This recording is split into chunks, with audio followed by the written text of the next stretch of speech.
The rain came down in sheets that September morning. Riverside Diner sat on the edge of Highway 27 like it had for 40 years. Neon sign flickering red and blue against the gray Idaho sky. The kind of place where truckers stopped for coffee, where locals gathered for gossip, where a woman could disappear into the background if she tried hard enough. Nora Callahan had been trying to disappear for 23 years. She pushed through the front door at 5:43 a.m., her uniform already pressed. Hair pulled back in a tight bun, makeup carefully applied to hide the exhaustion that lived in her bones. 52 years old, and she moved like someone 20 years older, shoulders hunched, eyes down, taking up as little space as possible. The bell above the door chimed, same sound it had made every morning for the past 12 years. Nora had counted 4,380 mornings, give or take. Morning Nora. Eddie the cook called from the kitchen window. His voice was gravel and kindness, steam rising from the griddle behind him. Morning, her voice barely carried across the empty diner. She tied her apron, started the first pot of coffee, wiped down tables that were already clean. The routine was everything. Routine meant predictability. Predictability meant safety, or at least the illusion of it. The early crowd filtered in slowly. Bill Henderson with his newspaper and black coffee, Martha Wright and her knitting needles, young Travis Beck heading to his construction job. Nora knew them all, knew their orders, knew their stories, but they didn't know hers. Nobody knew hers. She refilled cups, took orders, smiled when expected, said the right things at the right times, all the while feeling the weight of her phone in her apron pocket, heavy as a stone, waiting for it to buzz, waiting for his name to light up the screen. It always did. By 8:30, the breakfast rush had peaked and faded. Only a handful of customers remained. Nora was clearing table 6 when she felt it.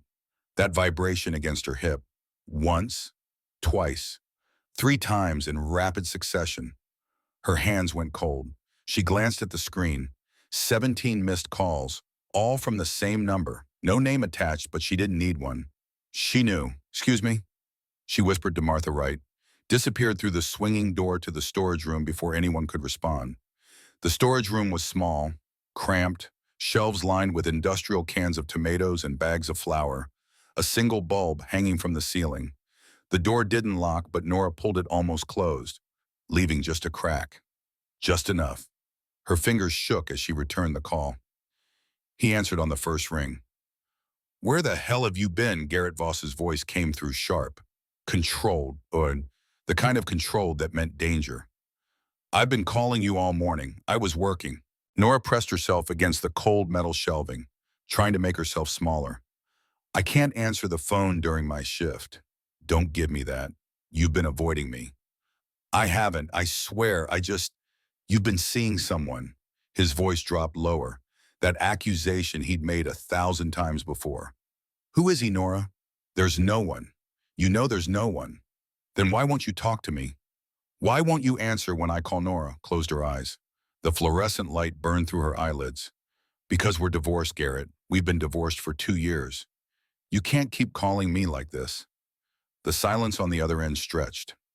Long enough that she thought maybe he'd hung up. Long enough that she started to hope. Then he laughed. "Divorced." The word came out like he was tasting something bitter. "You really think a piece of paper changes anything?" "You're still my wife, Nora. You'll always be my wife. Please." The word escaped before she could stop it. Weak, desperate. "Please just leave me alone. Or what? You'll call the cops." He laughed again. "Go ahead. Call Boyd. See what he says." Boyd Hargrove, sheriff, Garrett's best friend since high school, the man who'd dismissed her complaints 3 times already. Insufficient evidence. Domestic disputes aren't criminal matters. Maybe you should try counseling.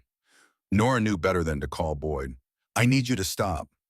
Her voice was barely above a whisper now. A prayer set into the darkness. "Mom's not doing well. The stress isn't good for her." "Ah, yes, Lillian." Garrett's tone shifted. "How is the old bat still losing her mind? Don't talk about her like that. I'll talk about her however I want. In fact, maybe I should visit her. Check in. Make sure she's being properly cared for." Terror spiked through Nora's chest. "No, Garrett, please, please don't go near her. Then we need to talk. Face to face, like adults. We have nothing to talk about. We have everything to talk about. His voice hardened. I'll be at the diner in 20 minutes. You better be ready to listen. The line went dead. Nora stood in the storage room, phone clutched in her shaking hand, heart hammering so hard she could feel it in her throat. 20 minutes. She had 20 minutes to pull herself together, to prepare for whatever was coming next. She didn't notice the door had drifted open about 6 inches. Didn't notice the man sitting at the counter, the one with the broad shoulders and the leather vest, the one who'd been nursing the same cup of coffee for the past 45 minutes. Didn't notice how his weathered hands had tightened into fists when he heard her whisper those words. Please don't hurt my mom. Wyatt Brennan had heard every word. The storage room was silent except for Nora's ragged breathing. She pressed her forehead against the cool metal shelf, counted to 10, then 20, then gave up counting entirely. She'd been here before. This exact moment, this exact fear. How many times over 23 years? How many phone calls that started with accusations and ended with threats? How many promises that things would be different? How many apologies? That meant nothing. The divorce was supposed to change everything. 2 years of freedom, 2 years of building a new life. But Garrett never let go, never stopped calling, never stopped showing up, never stopped reminding her that she belonged to him, and she'd never found the courage to make him stop. Nora wiped her eyes, straightened her uniform, checked her reflection in the chrome shelf bracket. Pale face, red-rimmed eyes. She looked exactly like what she was, a frightened woman pretending to be fine. She pushed open the storage room door. The diner had filled up again. Late breakfast crowd, tourists passing through on their way to Yellowstone.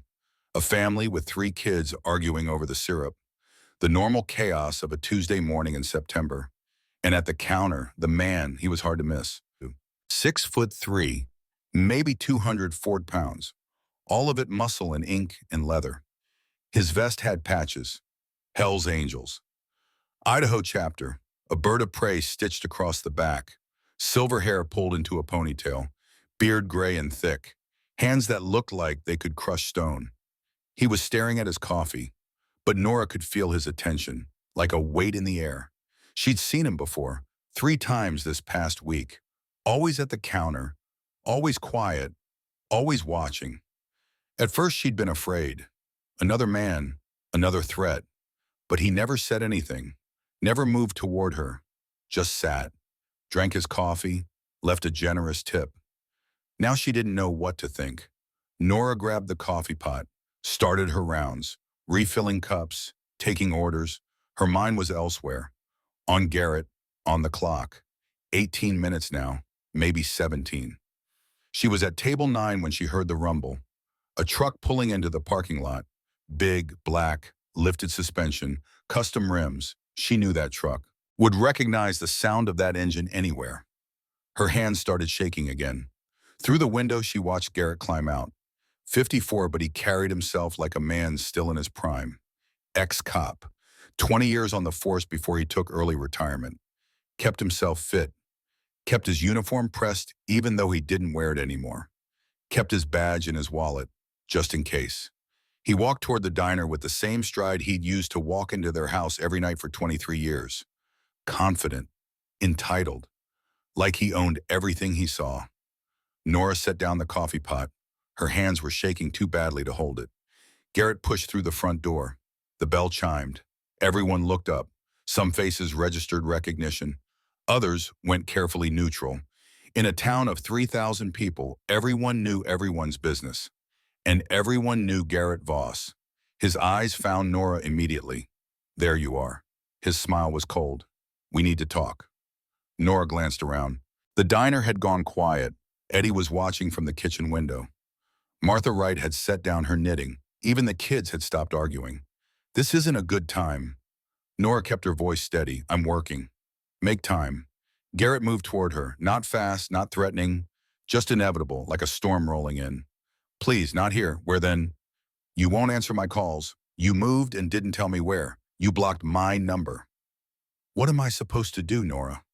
Leave me alone. The words came out stronger than she expected. loud enough that people turned to stare. Garrett's expression darkened. His hand reached for her arm. That's when the man at the counter stood up. He didn't say anything. Didn't need to.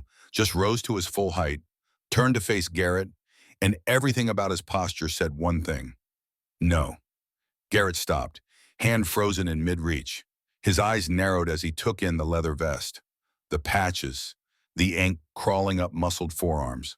You got something to say, Garrett's cop voice, the one he'd used on suspects. The man at the counter still didn't speak, just looked at Garrett with eyes that had seen violence, had been violence, had made peace with it. Garrett's jaw tightened. He looked at Nora, back at the man, around at the watching faces. This isn't over, he said to Nora. We're going to talk, soon. Then he turned and walked out. The bell chimed as the door swung shut. His truck roared to life. Gravel sprayed as he peeled out of the parking lot. The diner stayed quiet for exactly 5 seconds. Then the noise rushed back in. Conversations resumed. Forks clinked against plates. The family's youngest child started crying. Nora stood frozen, staring at the door, her whole body trembling.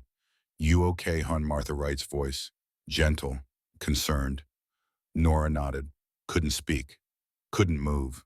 The man at the counter sat back down, picked up his coffee like nothing had happened. But Nora noticed his hands, still clenched, still ready. She made it through the rest of her shift on autopilot, took orders, delivered food, smiled when required, all the while feeling Garrett's absence like a held breath. He was gone, but not gone. Never really gone. At 2:15, she clocked out, changed out of her uniform in the tiny bathroom, pulled on jeans and a sweater, grabbed her purse. The rain had stopped. Afternoon sun breaking through clouds, steam rising from the wet pavement. Nora's car was parked around back.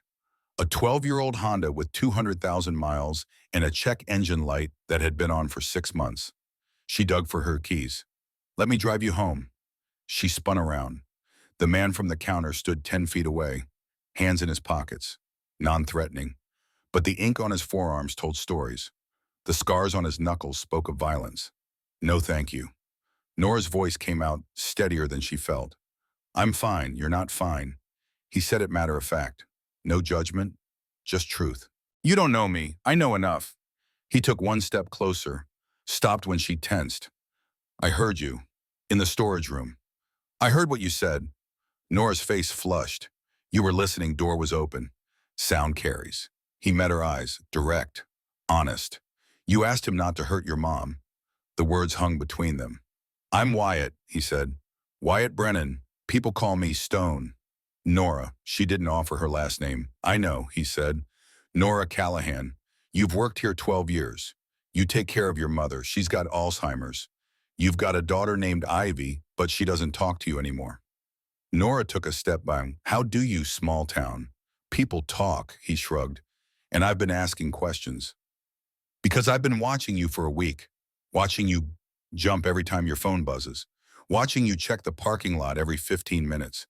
Watching you live like you're waiting for something bad to happen. Nora's throat tightened. That's none of your business. Maybe not. Wyatt's expression didn't change. But I'm making it my business. I don't need your help. Everyone needs help sometimes. Not from a stranger. Then let me introduce myself properly. Wyatt pulled out his wallet, showed her his driver's license. Wyatt Joseph Brennan, born 1966, retired from the Angels 5 years ago. Live about 10 miles outside town. No criminal record, no warrants. Just a man who doesn't like seeing women get hurt. Nora stared at the license, at his face in the photo, younger but the same hard eyes. Why? She asked again. Why do you care? Because 20 years ago my daughter was married to a man like that. Wyatt's voice went quiet. And I didn't do enough. Didn't see it. Didn't believe it. Didn't act fast enough. His daughter. Past tense. She's gone now, he said.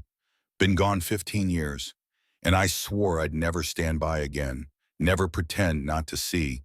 Never ignore a woman who's scared. The parking lot was quiet except for the drip of rainwater from the diner's gutters. I'm sorry, Nora said. About your daughter. Me too. Wyatt put his wallet away. Let me drive you home. Make sure you get there safe. He'll see you. He'll see your motorcycle. He'll think, Let him think.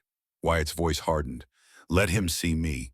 Let him know you're not alone anymore. Nora wanted to say no, wanted to handle this herself, like she'd been handling it for 23 years. But she was so tired, so worn down, and the idea of someone standing between her and Garrett, even for just one drive home. Okay, she whispered. Wyatt's motorcycle was parked at the edge of the lot, a Harley, chrome and black leather, well maintained. He handed her a helmet, ever ridden before numb. Hold on to my waist, don't fight the turns, trust me. She climbed on behind him. The seat was higher than she expected. She wrapped her arms around his midsection, felt the solid muscle under leather. The scars and stories written in ink. The engine roared to life, deep and powerful. They pulled out onto Highway 27. Headed west toward the mountains, the afternoon sun warm on Nora's back, wind pulling at her hair. For 3 miles she let herself pretend she was someone else, someone without history, someone without fear, someone who could ride a motorcycle with a man she barely knew and not think about consequences. Then they turned onto Maple Street and reality came crashing back. Lillian Callahan lived in a small white house at the end of a dead-end road. 1 story, 2 bedrooms, flower boxes that Nora tried to keep watered, a porch with a swing that nobody used anymore. Wyatt pulled into the driveway, killed the engine. Thank you. Nora climbed off, handed back the helmet. I appreciate the ride. I'll wait. Make sure you get inside safe. You don't have to. I know, he said, but I will. Nora walked to the front door, unlocked it, stepped inside. Mom, she called out, I'm home. Silence. The house smelled like lavender and old coffee. Nora moved through the living room, past the photos on the wall. Lillian as a young bride, Nora as a baby, Ivy's school pictures, a family that used to exist. Mom. She found Lillian in the kitchen, standing at the sink, staring out the window at nothing, still in her nightgown even though it was past 2 in the afternoon. Hi, Mom. Nora touched her shoulder gently. Did you have lunch? Lillian turned, looked at Nora with empty eyes. Who are you? The words cut, every single time. I'm Nora, your daughter. Lillian frowned. I don't have a daughter. Yes, you do. Mom, it's me. Nora, no. Lillian's voice rose. No, I want my daughter. Where's my daughter? I'm right here. Nora took her mother's hands. I'm right here. But Lillian had already drifted away, back to whatever place the disease took her, back to memories that didn't include Nora anymore. Nora guided her mother to the living room, settled her in the recliner, turned on the television, found the channel that played old game shows. Lillian liked those, or used to. She made coffee, sat at the kitchen table, put her head in her hands. This was her life, work, home, care for a mother who didn't know her, sleep, repeat, and somewhere in the cracks between routine Garrett, always Garrett, calling, threatening, reminding her she could never really be free. A knock at the door made her jump. Wyatt stood on the porch, helmet in hand. Everything okay? Nora nodded, wiped her eyes. Fine. Everything's fine. You are crying. I'm not. She looked down, realized her cheeks were wet. Can I come in? Wyatt asked. Just for a minute. She should say no, should send him away, should keep her problems private like she'd been doing for 23 years. Instead, she opened the door wider. Wyatt stepped inside, took in the living room, the photos, Lillian in her recliner, oblivious to his presence. That's your mom, Lillian, Nora said. She has good days and bad days. Today's a bad day. Wyatt moved closer to the recliner, knelt down so he was eye-level with Lillian, spoke in a voice so gentle it surprised Nora. Hello, ma'am. I'm Wyatt. I'm a friend of your daughter's. Lillian looked at him, blinked. My daughter, Nora. Wyatt gestured. She's right there. Lillian turned, looked at Nora. For a moment, just a moment, something flickered in her eyes. Recognition. Love. Then it was gone. I'm tired, Lillian said. I want to sleep. Wyatt stood, stepped back. Nora helped her mother to the bedroom, tucked her in, kissed her forehead, closed the door. When she returned to the living room, Wyatt was standing by the window, looking out at the street. He's out there, Wyatt said. Black truck, 2 houses down. Nora's blood went cold. She moved to the window, peered through the curtains. Garrett's truck sat parked under a maple tree, close enough to watch, far enough to claim he wasn't. How long has he been doing this? Wyatt asked. Months. Nora's voice shook. Since the divorce, he just sits there, watching, sometimes all night. You call the police? She laughed. Bitter. The sheriff is his best friend. They went to high school together, played football together. They're like brothers. Wyatt was quiet for a long moment. Then I'll stay, he said. What? Tonight? I'll stay. Make sure he doesn't come any closer. You can, I can. And I will. Wyatt met her eyes. You asked him not to hurt your mom. I heard you. That whisper, that prayer, well, someone's listening now. Someone's here. And he's not getting near either of you. Nora wanted to protest, wanted to say she could handle this, wanted to be strong and independent and capable. But she was so tired. Okay, she whispered. Thank you. Wyatt pulled out his phone. Made a call. Yeah, it's me. Need you to bring my truck. Corner of Maple and 3rd. He paused. Yeah, tonight. Thanks, brother. He hung up, looked at Nora. My friend Wade is bringing my truck. I'll park outside. Keep watch. If Garrett moves, I'll make sure he doesn't get to your door. What if he calls the police? Let him. Wyatt's smile was cold. I'm not breaking any laws, just sitting in my truck, on a public street, same as him. The irony wasn't lost on Nora. 30 minutes later, another motorcycle pulled up. A man older than Wyatt climbed off. Gray beard down to his chest, more ink, more leather. He and Wyatt spoke briefly. Then the man handed over truck keys and rode off on Wyatt's motorcycle. Wyatt's truck was a Ford, 20 years old, well-maintained.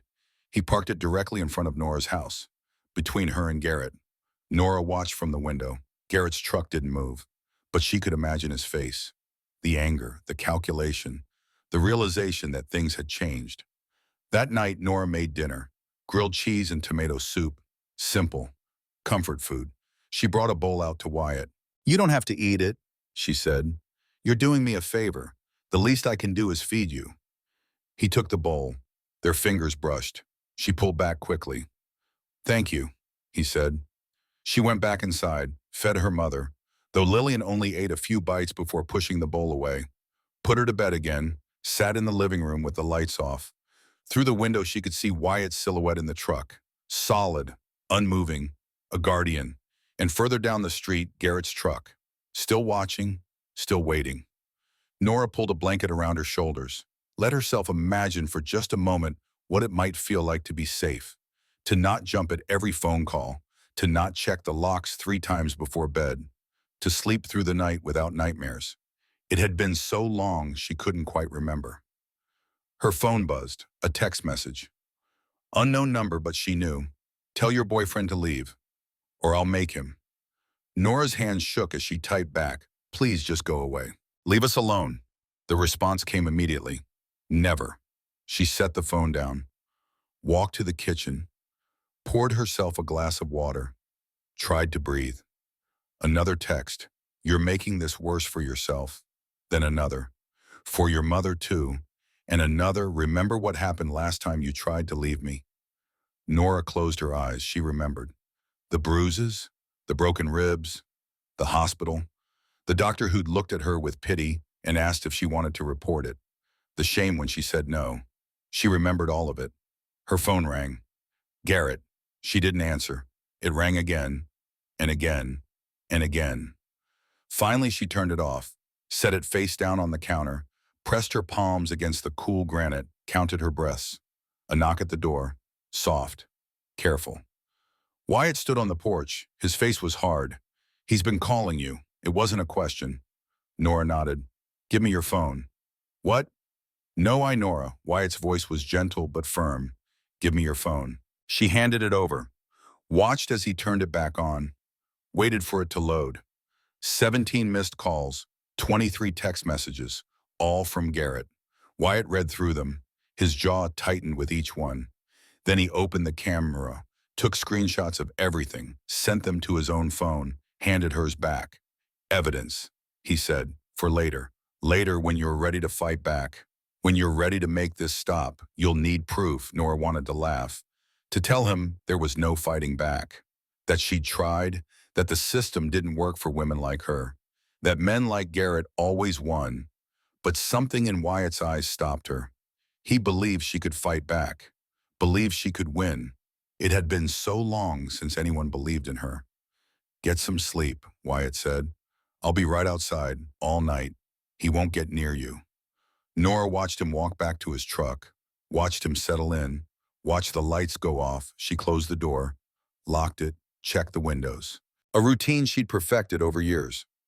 Then she went to bed, lay in the darkness, listened to her mother's soft snoring from the next room.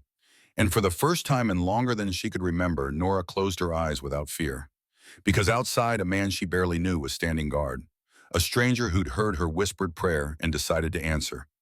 Tomorrow would bring new problems, new threats, new battles. But tonight she was safe, and that was enough. Morning came too soon. Nora woke to sunlight streaming through her bedroom window. For 3 seconds, she felt peaceful. Then memory crashed back. Garrett, the text, the truck parked 2 houses down. She sat up, checked her phone, 6 a.m., no new messages. Through the window, she could see Wyatt's truck. Still there, still keeping watch. But there was a voicemail from midnight, a number she didn't recognize at first. Then she saw St. Luke's Regional Medical Center.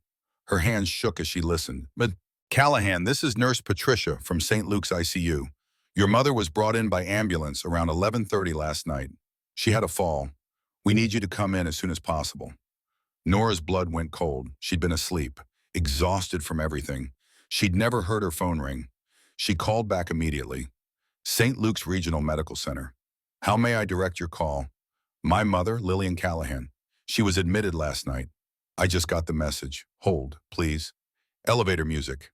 30 seconds that felt like 30 minutes. Third floor ICU. "This is Nurse Patricia.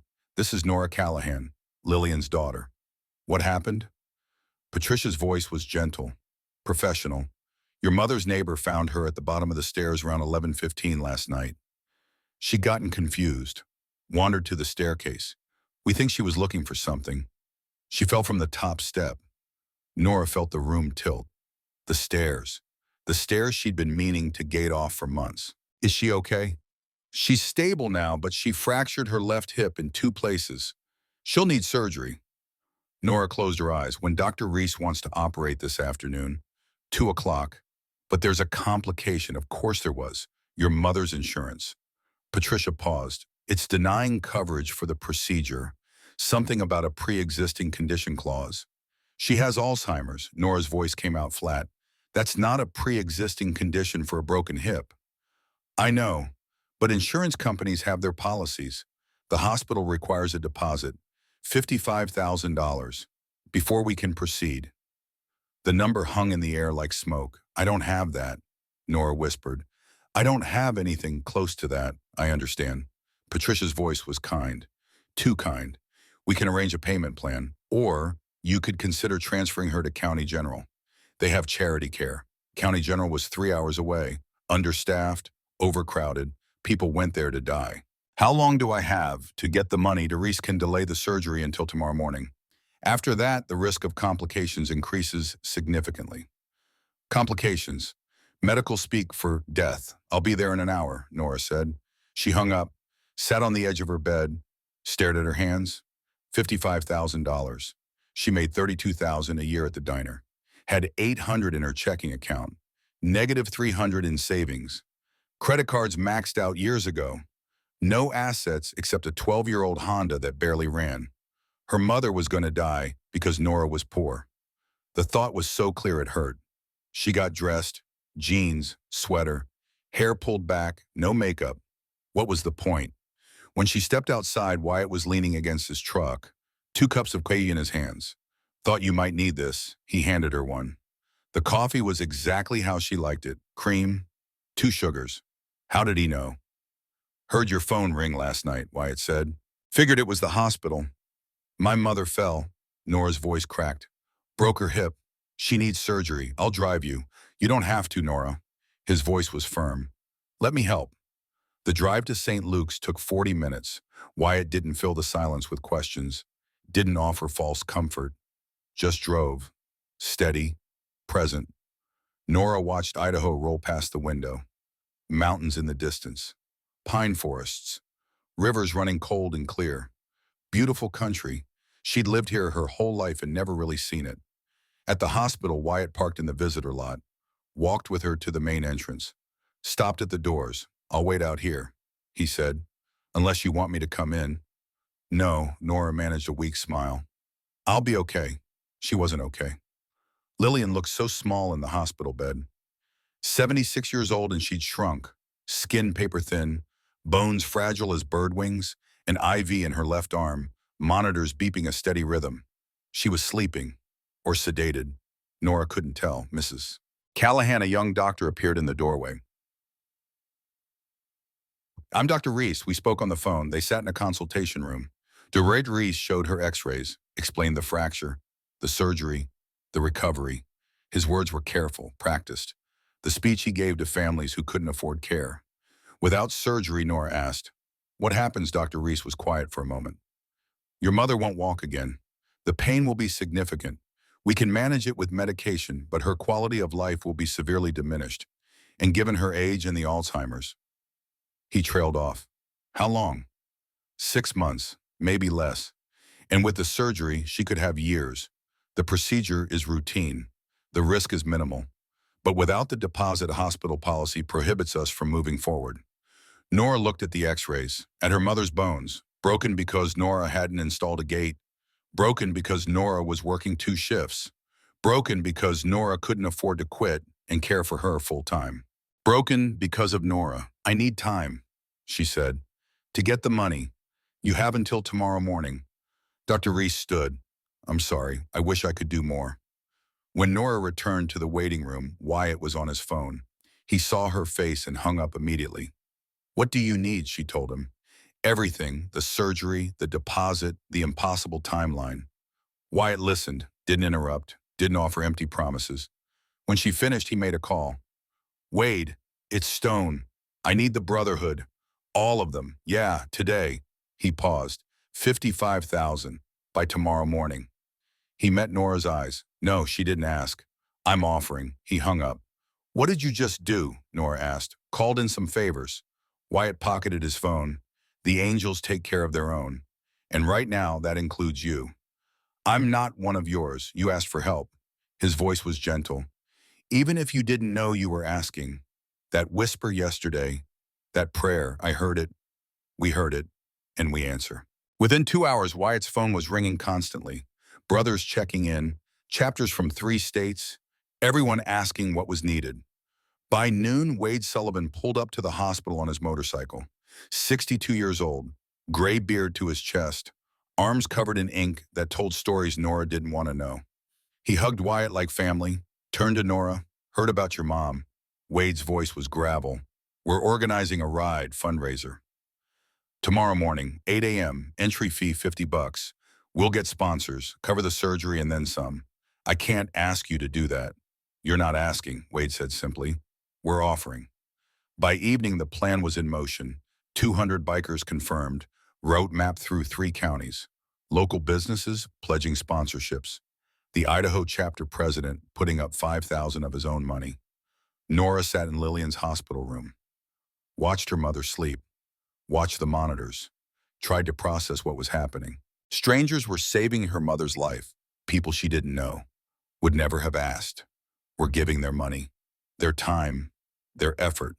For what? Because one of them overheard a whispered plea. Wyatt appeared in the doorway, holding 2 sandwiches from the cafeteria. "You need to eat." "I'm not hungry." "Eat anyway." He handed her a sandwich, sat in the chair next to her. They ate in silence, Lillian's breathing steady between them. "Why are you doing this?" Nora finally asked. "Really?" Wyatt was quiet for a long moment, staring at Lillian, at this woman he'd never met before yesterday. "My daughter's name was Claire," he said. "Married a guy named Derek. Good job, nice house. Seemed perfect." He paused. "Took 3 years before I saw the bruises. Another year before she admitted what was happening. I told her to leave. Offered her money, a place to stay, protection. What happened? She said she loved him, said he was getting better, said she could fix him." Wyatt's voice went hollow. 2 months later, Derek put her in the hospital. Broken jaw, fractured skull, internal bleeding. Nora's throat tightened. I'm sorry. She survived that time. Wyatt continued. Pressed charges, got a restraining order, did everything right. He stared at his hands. Derek showed up at her apartment 3 weeks later, shot her twice. Then himself, oh God. I was 5 miles away.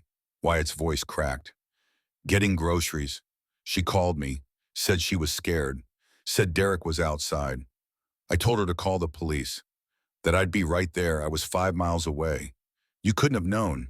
I should have gone faster, should have run every light, should have broken every law. He looked at Nora. By the time I got there, she was gone. And I swore, never again. Never would I hear a woman scared and not act. Never would I be 5 miles away when I should have been right there. The room was silent except for the monitors. I'm not your daughter, Nora said softly. No, but you're someone's daughter, and that's enough. That night, Nora stayed at the hospital. Wyatt stayed too, sleeping in the waiting room chair, keeping watch even here. At 3 a.m., Lillian woke, confused, agitated, pulling at her IV. Mom. Nora took her hands gently. You're in the hospital. You fell. You're safe. Lillian looked at her, really looked, and for just a moment recognition flickered. Nora. Her voice was weak. Baby, I'm here, Mom. Where's Garrett? The question hit like a fist. He's not here, Nora said. He's gone. Good. Lillian's eyes were clear now, clearer than they'd been in months. He hurt you, I always knew. I'm sorry I couldn't protect you. Tears spilled down Nora's cheeks. It's okay, Mom. No. Lillian gripped her hand with surprising strength. It's not okay, but you're free now. You left him. You're safe, yes. Nora lied. I'm safe. Lillian's eyes drifted closed. When she spoke again, her voice was distant. There's a key, safety deposit box, Bank of Idaho. Downtown branch, box 217. What's in it, Mom? Everything, Lillian whispered. All the letters you sent me, all the proof, I saved it all, for when you were ready to fight. Then she slipped back into sleep, back into the fog of Alzheimer's, back to not knowing her daughter's name. But the message was delivered. Nora sat frozen. Letters, proof, 23 years of evidence her mother had kept secret. She'd written to Lillian constantly during her marriage. Letters Garrett never knew about, describing the abuse, the fear, the bruises she hid under long sleeves. And Lillian had saved them all. The fundraiser ride started at dawn, 237 motorcycles, chrome glinting in the September sun, leather and ink in engines roaring like thunder. Wyatt had moved Nora to a hotel for the night, away from her house, away from Garrett. She stood in the parking lot of Riverside Diner and watched the bikers assemble. They came from everywhere, Boise, Twin Falls, Wynn, Pocatello, even a few from Montana and Wyoming, men and women, young and old, all wearing their colors, all here for a stranger's mother. The Idaho chapter president addressed the crowd. A man called Thorne, 65 years old, voice like he'd gargled gravel. We ride for Lillian Callahan today, a woman most of us never met, but her daughter needed help. And when the call goes out, we answer. That's what brotherhood means. That's what family means. The crowd roared approval. Nora felt tears on her face, couldn't stop them. Wyatt appeared beside her. You ready for what? To ride with us. He handed her a helmet. You're the guest of honor. She rode behind Wyatt at the front of the pack, 237 bikes behind them. The sound was overwhelming, beautiful, a wall of noise that announced their presence to the entire valley. They rode through Riverside, through neighboring towns, past farms and forests, a serpent of chrome and leather winding through Idaho back roads. People lined the streets, some cheering, some silent, some holding signs. Support DV survivors. Angels among us. Ride safe. The route took 4 hours. By the time they returned to the diner, donations had poured in. Entry fees, sponsorships, direct donations from businesses, even some civilians who'd heard the story. Wade counted it all, his weathered hands careful with each bill.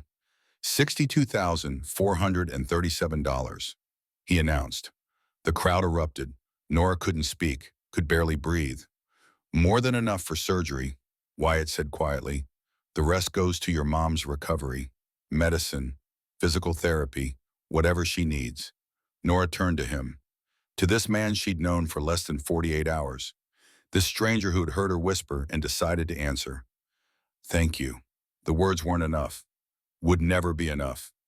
You did this, Wyatt said, by asking for help, by letting us in. That afternoon, Dr. Reese performed the surgery. 3 hours in the operating room. Wyatt and Wade sat with Nora in the waiting room, not talking, just present. When Dr. Reese emerged, his face was calm. The surgery went well. Your mother is stable. Recovery will take time, but I'm optimistic. Nora collapsed into a chair, relief washing through her like water. She's going to live. She visited Lillian in recovery. Her mother was sleeping, peaceful. The monitors showed strong vitals, steady heartbeat. Nora held her hand, whispered thank you to a woman who couldn't hear. That evening, Nora returned to her house to gather some things.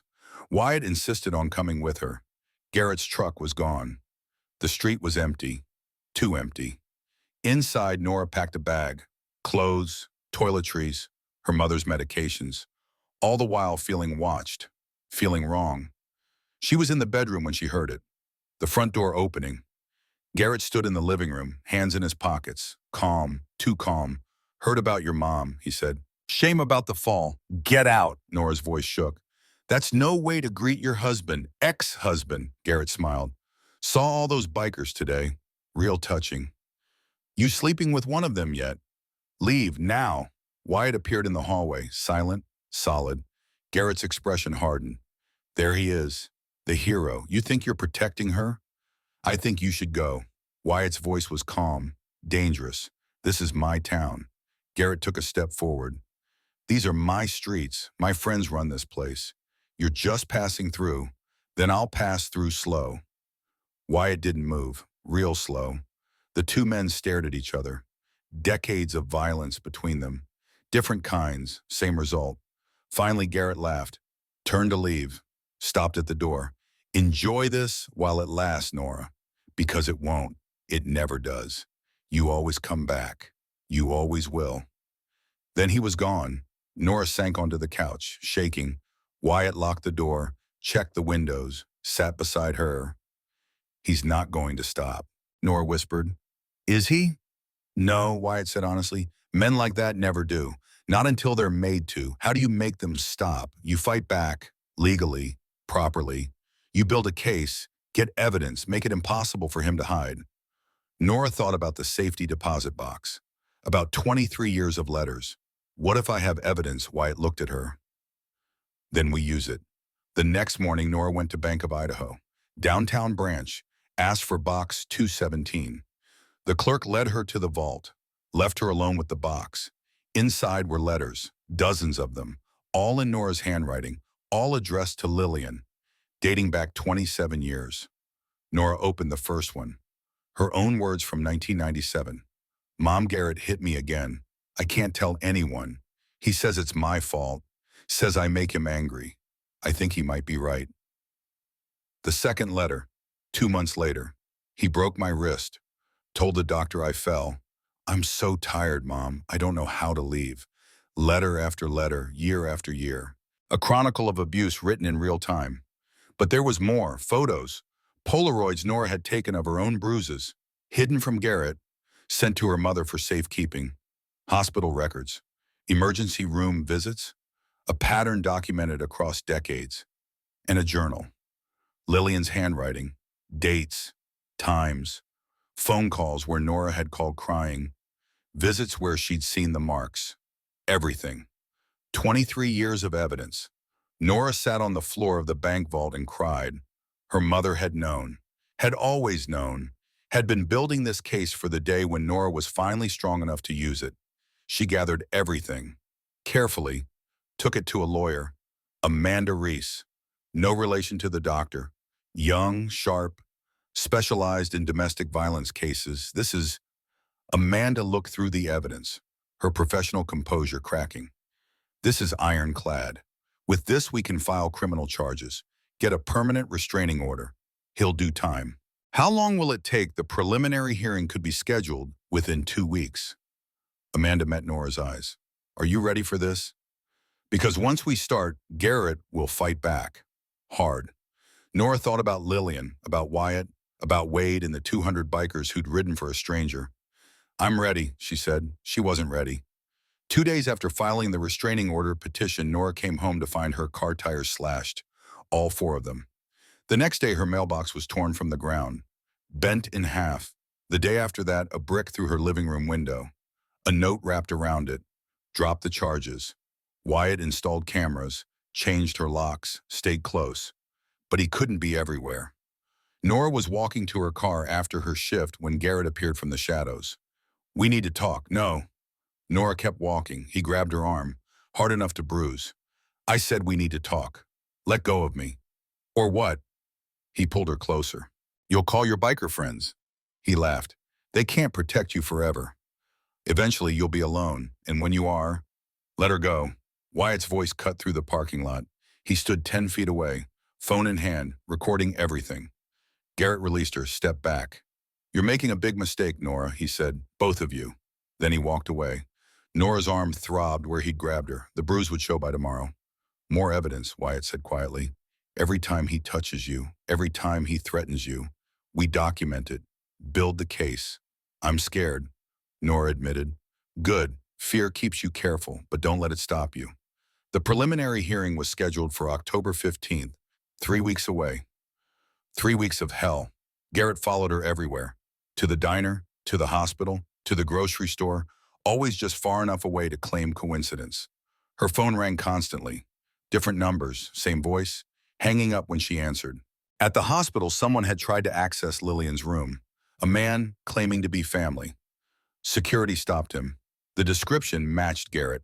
Nora couldn't sleep, couldn't eat, lost 12 pounds in 2 weeks. Wyatt stayed close. But even he looked tired, worn down. This can't go on forever, Nora said one evening. They were sitting in her living room, curtains drawn, doors locked, living like prisoners. It won't, Wyatt said. The hearing is in 1 week. After that, the judge will issue a formal restraining order. Make it a crime for him to come near you, and if he violates it, then he goes to jail. But Nora had learned years ago, restraining orders were paper, and paper didn't stop fists. On October 14th, the day before the hearing, Nora's phone rang. Unknown number. She almost didn't answer. Mom. The voice stopped her heart. Ivy, Her daughter's voice, after 8 years. I'm in town. We need to talk. They met at a coffee shop, neutral ground soon. Ivy walked in and Nora's breath caught. 30 years old now. Beautiful. She looked like Nora had at that age. Before Garrett. Before the fear. Hi, Mom. Hi, baby.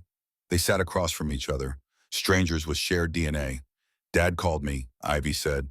Told me you're trying to put him in jail. Nora's chest tightened. That's not...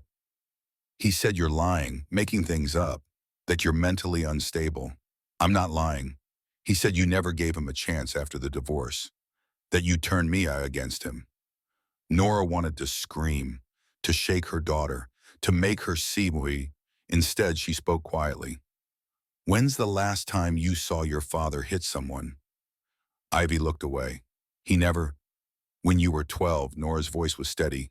You came downstairs, saw him punch me, saw me fall. You ran back to your room, pretended you didn't see. That's not what happened. It's exactly what happened. And the next morning I told you I fell down the stairs, and you wanted to believe it. So you did. Ivy's hands shook around her coffee cup. I have evidence, Nora said. 23 years of it. Photos, letters, hospital records. Your father is a violent man, and tomorrow I'm going to prove it. He said you're seeing someone. Some criminal. Some biker. His name is Wyatt, and he's the first person in 23 years who heard me say I was scared and actually did something about it. Ivy was quiet for a long moment. I have to go, she stood. Ivy, please. I need to think, her daughter's voice cracked. I need time. Then she was gone. Nora sat alone in the coffee shop, staring at her untouched coffee. She'd lost her daughter. Again. That night, Wyatt found her crying in her car. She doesn't believe me, Nora said. My own daughter doesn't believe me. Give her time. I don't have time. Tomorrow's the hearing. Tomorrow, Garrett's going to fight back with everything he has, and my daughter is on his side. Then you fight harder. Wyatt's voice was firm. You show that judge the truth, you make it impossible to ignore. The next morning, Nora dressed in her best clothes, a navy dress, simple jewelry, hair neat, professional. She looked in the mirror and barely recognized herself. The hearing was at 9 a.m. The courthouse was small, wood paneling and fluorescent lights. Amanda Reese was already there, organizing papers. Garrett arrived with his lawyer, a man named Theodore Pierce, expensive suit, slick back hair, the kind of lawyer who defended the guilty and won. Garrett saw Nora, smiled, like they were old friends. Then the bailiff called the court to order. Judge Margaret Sullivan presided. Nora's heart sank. Judge Sullivan played bridge with Garrett's mother, had known Garrett since he was a child. This wasn't a fair fight. Amanda presented the evidence. The letters, the photos, the hospital records, 23 years laid bare. It was damning, undeniable. Theodore Pierce cross-examined, gentle, sympathetic. Then, Callahan, isn't it true you suffer from depression? Nora hesitated. I've been treated for depression and anxiety, him. Isn't it possible these letters written during periods of mental distress might not reflect reality? They reflect what happened, or what you believed happened. Pierce smiled kindly. Depression can distort perception, create memories that didn't occur. I didn't imagine the bruises, but you did photograph them yourself. Correct after the fact, without witnesses, without medical documentation for most of them. I was scared. I hid it. Or you were confused, distressed, and you created a narrative to explain your unhappiness. The hearing lasted 3 hours. Judge Sullivan took a brief recess, returned with her decision. Given the evidence presented, I'm granting a temporary restraining order. Mr. Voss is to maintain a distance of 500 feet from Mrs. Callahan and her mother. Nora felt relief flood through her. Then Judge Sullivan continued. However, I have concerns about the reliability of some evidence. The next hearing will be in 30 days. At that time, we'll determine if a permanent order is warranted. 30 days. Not immediately. Not permanent. Pierce smiled. Garrett smiled. Nora felt the world tilt. Outside the courthouse, Amanda tried to reassure her. This is normal. Judges like to see pattern of behavior. 30 days isn't long, but it felt like forever. Wyatt was waiting by his truck. The order is temporary, Nora said. He won. Again. He didn't win. The order stands. He can't come near you for 30 days. Then what? Then we do this again. With more evidence, more proof. Nora leaned against the truck. Exhausted, she didn't see Garrett until he was 5 feet away. Restraining order starts today, he said pleasantly. So I wanted to say goodbye. For now, stay back. Wyatt moved between them, 500 feet. Garrett held up his hands. I'm aware. He looked at Nora. See you in 30 days. We'll settle this properly then. There's nothing to settle. There's everything to settle. Garrett's smile faded. You're my wife. You'll always be my wife. And when this is over, you're coming home. He walked away. Nora watched him go, watched him climb into his truck, watched him drive away. But she knew this wasn't over. It was just beginning. That night, she sat with Lillian in the hospital. Her mother was healing slowly. Physical therapy starting tomorrow. The doctors were optimistic about recovery. One of them had to be okay. Wyatt called, checking in, making sure she was safe. I'm fine, she lied. Lock the doors, he said. Call me if anything happens. Anything at all, I will.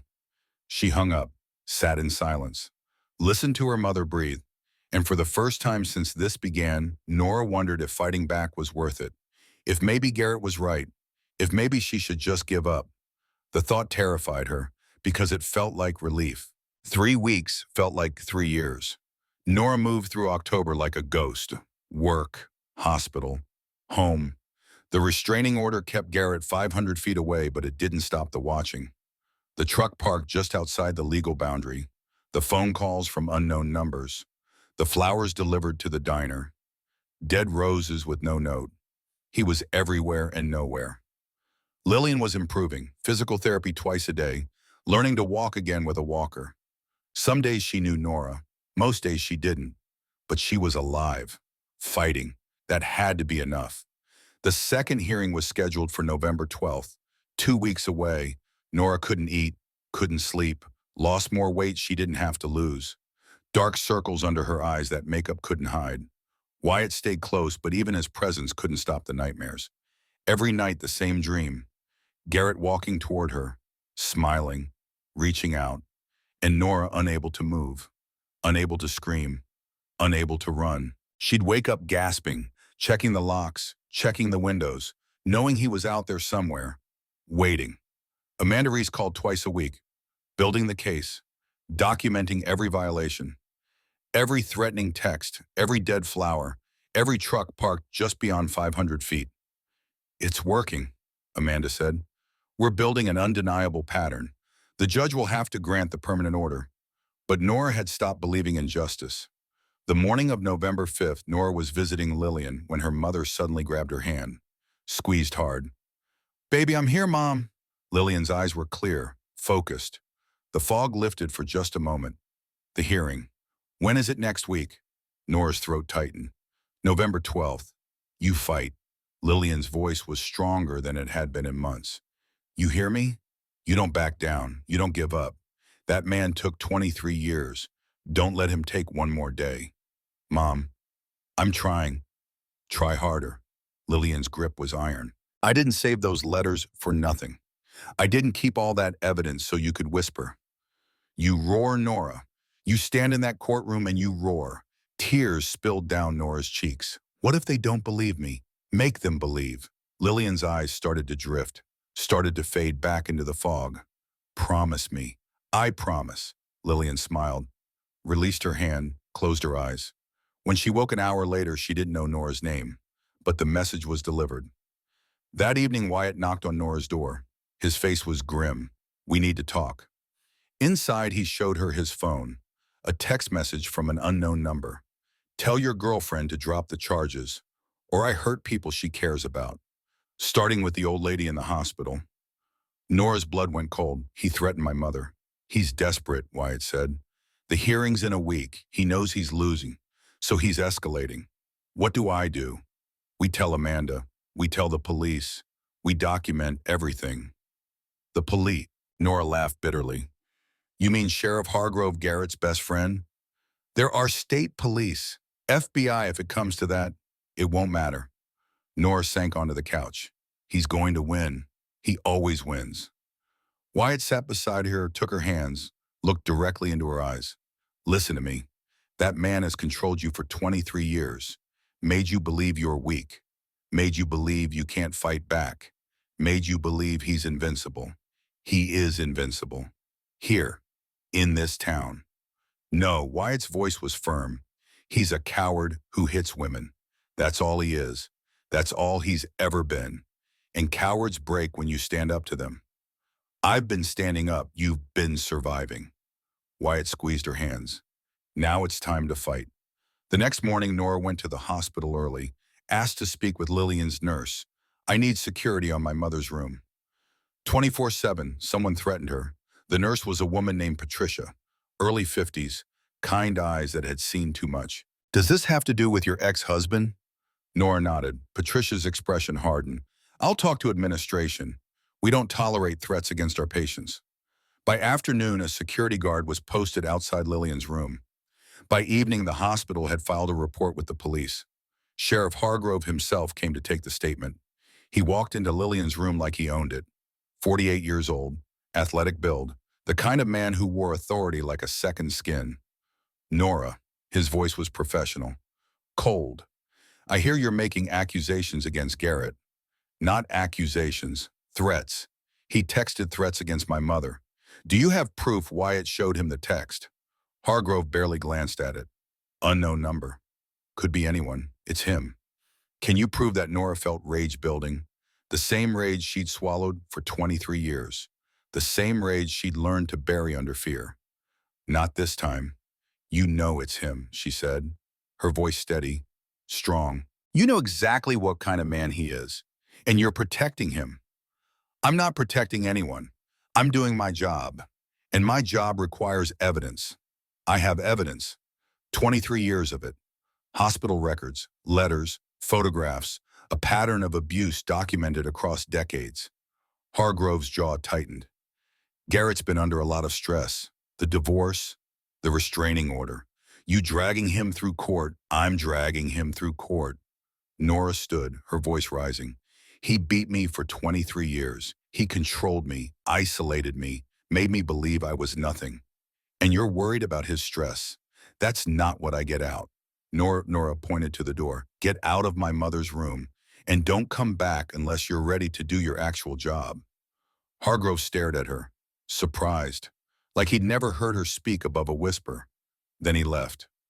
Wyatt was leaning against the wall outside, arms crossed. He'd heard everything. That was good, he said. That was really good. Nora was shaking. From anger, from fear, from the realization that she'd just told off the sheriff. I can't believe I did that. Believe it. You found your voice. But that night, doubt crept back in. Hargrove was Garrett's friend. He'd tell him what happened. Garrett would be furious. The retaliation came faster than expected. The next morning, Nora arrived at work to find her manager waiting. Eddie, the cook who'd been kind to her for 12 years. Nora, we need to talk. They sat in the back office. Eddie wouldn't meet her eyes. I got a call from the owner. He's concerned about the situation with your ex-husband. The restraining order, the court case, he thinks it's creating a disturbance. I haven't done anything wrong, I know.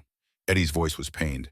But Garrett's been coming around, talking to customers, suggesting that maybe the diner isn't a safe place, that maybe there could be violence. He's lying, I know that too. But customers are nervous, business is down, and the owner. He paused. He wants you to take a leave of absence until things settle down. Nora felt the floor drop out from under her. You're firing me. It's not firing. It's temporary. Just until I need this job, Eddie. I have bills, my mother's medical expenses. I can't afford to take leave. I'm sorry. Eddie finally looked at her. I really am. But it's out of my hands. How long until the court case is resolved? That could be months, I know. Nora walked out of the diner in a daze. 12 years, gone. Because Garrett made phone calls, applied pressure, used his influence. She sat in her car, stared at the steering wheel, felt the walls closing in. No Joe. No income. Medical bills piling up. The hearing in 6 days. Her phone rang. Unknown number. She almost didn't answer. Then she did. Heard you got fired. Garrett's voice, smooth, satisfied. That's what happens when you fight me, Nora. I take everything. Your jaw, your daughter, your dignity. And if you keep pushing, I'll take your mother too. You stay away from her. Drop the charges. Apologize. Come back where you belong. Or I keep taking, never. We'll see. The line went dead. Nora drove to the bank, checked her account, $862. Rent was due in a week, $1,500. Lillian's medications, $400 monthly. Car insurance, gas, food. The math was simple. She had 3 weeks before she lost everything. She could drop the charges, go back to Garrett, survive. Or she could fight and lose anyway. The thought paralyzed her. That evening, Wyatt found her sitting in her car outside Lillian's hospital, staring at nothing. He didn't ask what was wrong, just opened the door, helped her out, held her while she cried.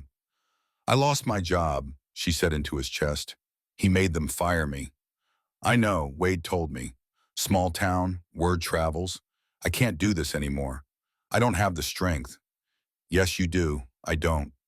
Nora pulled back, looked at him. I'm tired, Wyatt. So tired. Maybe he's right. Maybe I should just... Don't, his voice was sharp. Don't you dare give up now. What choice do I have? The choice to stand. Wyatt held her shoulders. The choice to walk into that courtroom in 6 days and tell the truth. The choice to stop whispering and start roaring. Roaring doesn't pay my rent. The angels will help. I can't keep taking charity. It's not charity, it's family. And family helps family. Nora wanted to believe him, wanted to believe that strangers would keep supporting her, that this would end well, that she could actually win. But 23 years of losing had taught her better. 3 days before the hearing, Ivy called. Mom, can we meet? They met at the same coffee shop. Ivy looked different, older, tired, like she hadn't slept. I need to tell you something. Ivy's hands shook around her coffee cup. Okay, I went to see Dad after our last talk. I wanted to hear his side, wanted to understand. Nora braced herself. He was angry, really angry. Started yelling about you, about Wyatt, about the restraining order. Ivy's voice cracked. I told him to calm down. And what? He hit me. Ivy touched her cheek, where a fading bruise still showed under makeup. Just once, not hard. But he hit me. Oh, baby. Nora reached across the table. Ivy pulled back. Not from anger, from shame. I always thought you were exaggerating, that maybe you were oversensitive, that if you just tried harder, been better, he wouldn't get angry. Tears spilled down her cheeks. But it wasn't about trying. It was never about trying. No, it was about control. I'm sorry. Ivy sobbed. I'm so sorry I didn't believe you. I'm sorry I took his side. I'm sorry for everything. Nora moved around the table, pulled her daughter into her arms, held her while she cried. It's okay. You're here now. That's what matters. I want to testify. Ivy pulled back. At the hearing, I want to tell them what he did, what I saw. Are you sure? I'm sure. For the first time in my life, I'm sure. The night before the hearing, Nora couldn't sleep. She lay in bed, stared at the ceiling, ran through everything in her mind. The evidence, the letters, the photos, Ivy's testimony. It should be enough. But should and would were different things. At 2 a.m. her phone rang. Lillian's nurse. Your mother is asking for you. You should come. Nora drove to the hospital, heart pounding, expecting the worst. But Lillian was sitting up in bed, alert, focused. The clearest Nora had seen her in years. Tomorrow's the hearing, Lillian said. Yes, you scared? Terrified. Good. Lillian took her hand. Fear means you care, means you're fighting for something that matters. What if I would lose, then you lose? But at least you fought. At least you didn't spend the rest of your life wondering what if. I don't know if I'm strong enough. You are. Lillian's grip was firm. You've been strong for 23 years. Surviving is strength. Enduring is strength. You just didn't know it. Nora felt tears on her face. Tomorrow you walk into that courtroom and you tell your truth. Loudly, clearly, no more whispers. Lillian's eyes blazed. You make them hear you. What if they don't listen? Then you make them listen anyway. You don't stop. You don't back down. You show that man he doesn't own you anymore. They sat together in the quiet hospital room. Mother and daughter. For the first time in months, Lillian was fully present. I'm proud of you, Lillian said. Always have been, even when I couldn't remember your name. I love you, Mom. I love you too, baby. Now go home, get some sleep. Tomorrow you roar. The courthouse was packed. November 12th, 9 a.m. Cold morning. First snow of the season, falling soft and quiet.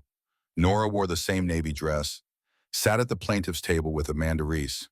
Behind her, Wyatt and Wade, a dozen other angels, silent support. Across the aisle, Garrett and Theodore Pierce. Garrett looked confident, relaxed, like he'd already won. All rise.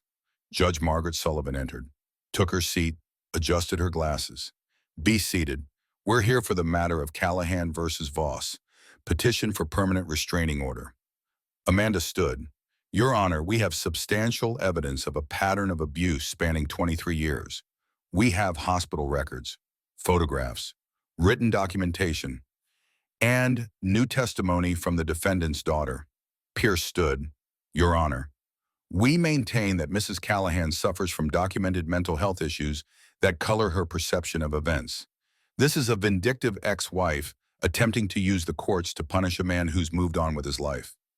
The hearing began. Amanda called her first witness, Dr. Ellen Martinez, the emergency room physician who treated Nora 6 times over 15 years. Each time for injuries Nora claimed were accidents. Looking back, Dr. Martinez testified, the pattern is clear, bruises in defensive positions, fractures consistent with assault. But at the time I took her word, I should have asked more questions. Pierce cross-examined, gently suggesting that accidents happen, that patterns can be coincidental. Next, Amanda presented the letters, all 73 of them, written to Lillian over 23 years, documenting abuse in real time. Pierce objected. Hearsay, no corroboration, written by a woman with diagnosed depression. Judge Sullivan allowed them anyway. Then Ivy took the stand, 30 years old, Garrett's daughter, Trembling as she was sworn in, Amanda asked her direct questions. When did you first become aware of abuse in your parents' marriage? I was 12. Ivy's voice was quiet. I came downstairs late one night, saw my father hit my mother, saw her fall. I ran back to my room, pretended I didn't see. What happened the next morning, Mom had a black eye. She told me she fell down the stairs. I wanted to believe her, so I did. Have you ever witnessed your father being violent toward anyone else? Ivy looked at Garrett. He stared back, stone-faced. Yes, 2 weeks ago. He hit me. The courtroom erupted. Judge Sullivan called for order. Can you describe what happened? I confronted him about Mom's accusations. He got angry, started yelling. I told him to calm down. And Ivy touched her cheek. He slapped me. Then he apologized. Said I'd made him angry, that it was my fault. Nora watched Garrett, watched his mask slip just for a second, saw the rage underneath. Pierce cross-examined, suggested that Ivy was confused, emotionally compromised, influenced by her mother. But Ivy didn't waver, didn't back down. My father is an abuser, she said clearly. I didn't want to believe it, but it's true, and my mother deserves protection. Then Amanda called her next witness, Sheriff Boyd Hargrove. The courtroom went silent. Hargrove walked to the stand, was sworn in. Looked uncomfortable. Sheriff Hargrove, Amanda's voice was sharp. How long have you known the defendant? 32 years. We went to school together. Would you describe Mr. Voss as a friend? Yes. Have you ever dismissed domestic violence complaints filed against Mr. Voss? Hargrove hesitated. In my professional judgment, the complaints lack sufficient evidence. How many complaints? 3. All filed by Mrs. Callahan. Yes. Did you investigate thoroughly? I investigated appropriately. Amanda pulled out documents. Reports Hargrove had filed. 2 paragraphs each. Minimal detail, no follow-up. Does this represent a thorough investigation? Sheriff Hargrove's jaw tightened. I did my job. Your job. Or your friend a favor. Objection. Pierce was on his feet. Sustained, Judge Sullivan warned Amanda. But the point was made. Amanda continued. Sheriff, do you have a daughter? Hargrove blinked, surprised. Yes, she's 16. If someone hurt her, if someone abused her, would you want the responding officer to take her seriously, to investigate thoroughly, to protect her? Of course. Then why didn't you extend that same protection to Mrs. Callahan's silence?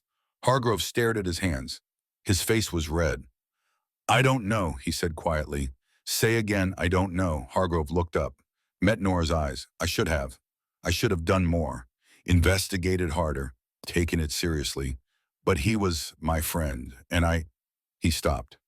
I failed her. The courtroom was silent, no further questions. Amanda sat down.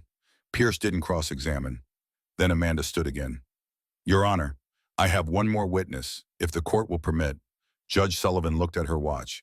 Who? Lillian Callahan, the petitioner's mother. Pierce shot to his feet. Objection.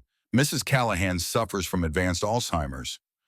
She's not competent to testify. Amanda turned to the judge. Your Honor, Mrs. Callahan is having a lucid period. Her doctors have confirmed it. She has critical testimony about witnessing decades of abuse. Judge Sullivan considered. I'll allow it, but I reserve the right to stop this testimony if the witness appears confused or incompetent. Lillian was wheeled into the courtroom. Walker beside her, Nurse Patricia supporting her arm. She looked frail, 76 years old, paper-thin skin, but her eyes were clear. The bailiff helped her into the witness stand. She was sworn in. Amanda approached gently. Mrs. Callahan, do you know where you are? I'm in a courtroom. Lillian's voice was steady. For my daughter Nora. Do you know who I am? You're her lawyer. Amanda. The courtroom was silent. Everyone watching this elderly woman, wondering if the fog would return. Mrs. Callahan, Amanda said softly. How long was your daughter married to Garrett Voss? 23 years. Lillian looked at Garrett, her gaze direct. 23 years too long. Did you witness abuse during that time, every time she visited me? Lillian's voice strengthened, every time. New bruises, new excuses. She'd say she fell, bumped into something. Clumsy. But I knew. How did you know? Because I'm her mother. Lillian looked at Nora, tears in both their eyes. A mother knows when her child is hurting. when she's scared, when she's lying to protect someone who doesn't deserve it. What did you do with that knowledge? I saved everything. Every letter she sent me describing what he did, every photo, every phone call when she cried. I documented it all. She paused. For 23 years, I kept that evidence, waiting, praying, that one day my daughter would be strong enough to use it. Nora was crying now, openly. Mrs. Callahan. Amanda's voice was gentle. Why are you here today? Lillian looked directly at Judge Sullivan. Because my daughter whispered for 23 years, prayed for help, begged for someone to listen, and nobody did. She turned to face the courtroom. Today she's not whispering anymore. Today she's roaring, and I'm here to roar with her. The courtroom was absolutely silent. No further questions, Amanda said. Pierce stood, started to approach, then stopped, looked at Lillian, at this elderly woman with Alzheimer's who was more lucid and powerful than anyone in the room. No questions, Your Honor. As they wheeled Lillian out, she looked at Nora, winked. Then her eyes began to drift, the fog returning. But the testimony was delivered. Judge Sullivan called a recess. Outside in the hallway, Wyatt found Hargrove. The sheriff was leaning against the wall, head down. Thank you, Wyatt said, for telling the truth. Hargrove looked at him. I have a daughter. Wyatt nodded. I know, I keep thinking, what if it was her? What if someone heard her and nobody believed her? Hargrove's voice cracked. I couldn't live with that. Then do better going forward. I will. I'm resigning. Effective today. I don't deserve this badge. Wyatt studied him. Resignation's easy. Staying and fixing the system is hard. Hargrove looked up. What are you saying? I'm saying you made a mistake, a big one. You can run from it or learn from it. Your choice. 30 minutes later, court resumed. Judge Sullivan had reviewed the evidence, had considered the testimony, had weighed credibility. She looked at Garrett, then at Nora. Mr. Voss, based on the evidence presented, I find a clear and convincing pattern of domestic violence spanning 23 years. The testimony of your own daughter is particularly compelling, and Mrs. Lillian Callahan's testimony, despite her condition, was among the most powerful I've heard in 30 years on the bench. Garrett's expression didn't change. I am granting a permanent restraining order. You are to maintain a distance of 1,000 feet from Mrs. Callahan, her residence, her place of employment, and her mother's hospital room. Any violation will result in immediate arrest. She paused. Furthermore, I am referring this case to the district attorney for criminal prosecution. The evidence suggests multiple counts of assault battery and witness intimidation. Garrett stood. Your Honor, sit down, Mr. Voss. You have the right to remain silent. Judge Sullivan's voice was ice. I suggest you exercise it, because anything you say right now will likely be used against you in criminal proceedings. Garrett sat. His hands were shaking. Court is adjourned. The gavel fell. Nora couldn't move, couldn't breathe. It was over. She'd won. Amanda hugged her. Ivy hugged her.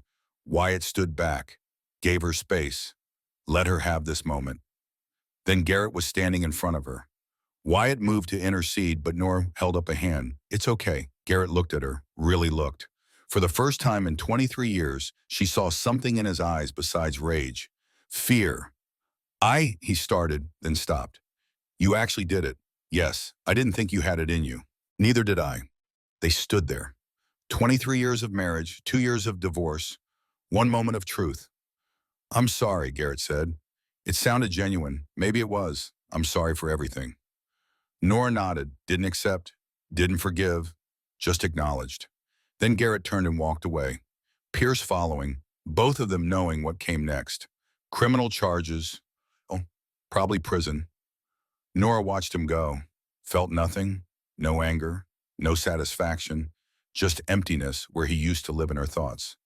You okay, Wyatt asked. I don't know, Nora was honest. I feel, she searched for the word, free, but also terrified. Like I don't know who I am without the fear. You'll figure it out, and I'll be here while you do. 6 months later, spring came into Idaho like a promise. Nora stood in Lillian's hospital room, not a patient room anymore, a rehabilitation center, private, paid for by the settlement from the lawsuit against the hospital for security failures. Lillian was walking, slowly, with a walker. But walking. Look at you, Mom. Nora held the walker steady. I'm trying. Lillian's voice was clearer now.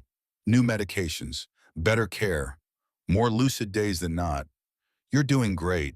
When can I go home soon? The doctors say another month. Good. Lillian smiled. I miss my garden. Outside, Wyatt was waiting in his truck. He'd been patient, hadn't pushed, hadn't assumed, just stayed close while Nora figured out who she was without Garrett. They'd been on 3 dates, real dates. Dinner, movies, long rides through the mountains, getting to know each other without crisis, without fear. It was terrifying in a completely different way. Ready, Wyatt asked as she climbed in. Ready. They drove to the new house. Small, 2 bedrooms, garden and back, purchased with money from Garrett's asset settlement. The judge had been thorough. 23 years of financial abuse repaid in one judgment. Ivy's car was already there. She visited every Sunday now, making up for lost time. Inside the table was set, 4 places. Ivy was cooking, something that smelled like her grandmother's recipe. Hi, Mom. Ivy hugged her. Dinner's almost ready. It smells amazing. Grandma's pot roast. Ivy smiled. I called her. She walked me through it, even remembered the recipe. That's wonderful, honey. They sat around the table. Nora, Wyatt, Ivy, and an empty chair for Lillian. Who would fill it soon? This is nice, Ivy said. All of us together. It is. Nora looked around, at her daughter, at Wyatt, at the home she'd made. It really is. After dinner, Wyatt helped with dishes. Ivy put on music, old songs from Lillian's generation. Can I ask you something? Wyatt dried a plate. Of course. Are you happy? Nora considered. Really considered. I'm getting there, she said. Some days I still wake up scared, still check the locks, still expect him to show up. But then I remember the restraining order, the criminal conviction. 5 years in prison. He can't hurt you anymore, I know. Logically, I know. Nora set down a dish. But 23 years doesn't disappear overnight. No, but it gets easier, does it? Wyatt pulled her close, held her gently. It does, I promise, Lillian. They stood in the kitchen, music playing, Ivy humming along. The evening sun warmed through the windows. Thank you, Nora said into his chest, for hearing me that day, when I whispered. I'll always listen, Wyatt said, whether you whisper or roar. 2 months later, Lillian came home, not to her old house, to Nora's, where her bedroom was on the first floor, where grab bars were installed in the bathroom, where family photos covered every wall. She walked in with her walker, looked around, smiled. This is nice, baby. Welcome home, Mom. That evening they all gathered, Nora, Lillian, Ivy, Wyatt. Wade stopped by, brought flowers. Other angels came and went, checking in, being family. They sat on the back porch, watched the sun set over the mountains. Lillian in her rocking chair, Nora beside her. You did it, Lillian said, her voice clear. You fought back. We did it, Mom, together. No, you did. I just kept the evidence. You found the courage.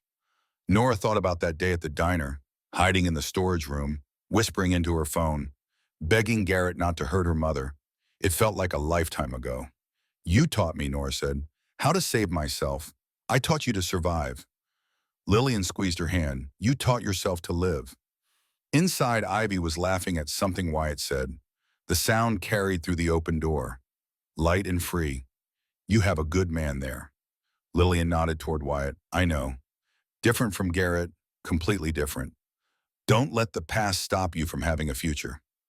I'm trying not to. Try harder. Lillian smiled. Life's too short to waste being scared. That night after everyone left, Nora stood in her kitchen, made tea, looked out at the garden Wyatt had helped her plant. Roses. Lillian's favorite. Her phone rang. For just a second, muscle memory kicked in. Fear. Dread. The expectation of Garrett's voice.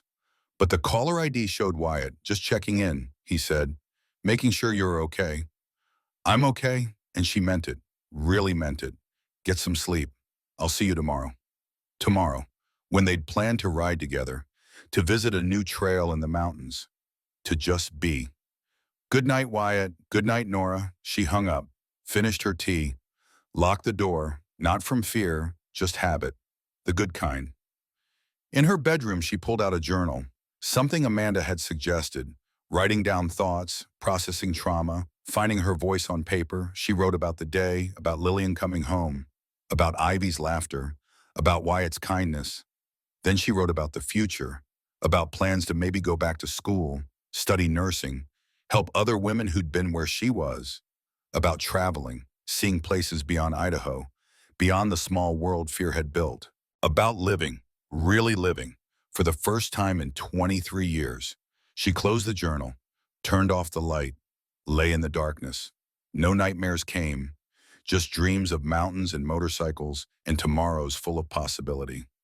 The next morning, Nora woke to sunlight, made coffee, checked on Lillian, found her mother in the garden already, touching the roses, smiling. Beautiful, Lillian said. They are. Nora agreed, not the flowers. Lillian looked at her. You're beautiful when you're happy. Wyatt arrived at 9. They rode north, into the mountains, through forests still wet with morning dew. The air was clean and cold and perfect. They stopped at a viewpoint, looked out over valleys that stretched forever. What are you thinking, Wyatt asked. That I spent 23 years in a cage I didn't know I could open. Nora leaned against him, and now the whole world is out here, waiting. Where do you want to go first? Everywhere. He kissed her then, gentle, patient, asking permission with every movement. She kissed him back, for the first time without fear, without checking over her shoulder, without wondering if she deserved this, just being present, being happy, being free. When they returned home, Ivy and Lillian were cooking together, the kitchen filled with the smell of Sunday dinner, music playing, laughter echoing. Nora stood in the doorway, watched her family, this patchwork of survivors and guardians and second chances. This was enough, not perfect, not without scars, but enough. Ivy looked up, saw her, smiled. Mom, come help. Grandma's teaching me how to make her biscuits. Nora joined them. Wyatt sat at the table. Wade stopped by. They all gathered around, telling stories, making plans, living. And somewhere 500 miles away, Garrett sat in a prison cell, alone, facing the consequences of 23 years of violence. But Nora didn't think about him anymore, didn't give him space in her thoughts, her heart, her life. He was the past, and she was done living there. That evening, as the sun set, they all sat on the porch together, full from dinner, content. At peace, Lillian raised her glass of sweet tea. To family, she said. The kind we choose, they all raised their glasses. To family. Nora looked around, at her mother, her daughter, the man who'd heard her whisper and decided to stay. The brothers who'd stood guard, and she realized something. She wasn't the smallest voice anymore. Wasn't the frightened woman hiding in storage rooms. Wasn't the victim who only knew how to survive. She was Nora Callahan. Survivor, fighter, mother, daughter, woman. And her voice, when she chose to use it, could move mountains, or at least save herself, which was more than enough. The stars came out, one by one, bright against the Idaho sky, and Nora sat with her family. In the home she'd built, in the life she'd fought for, finally, truly, completely free. The whisper had become a roar, and the roar had become peace.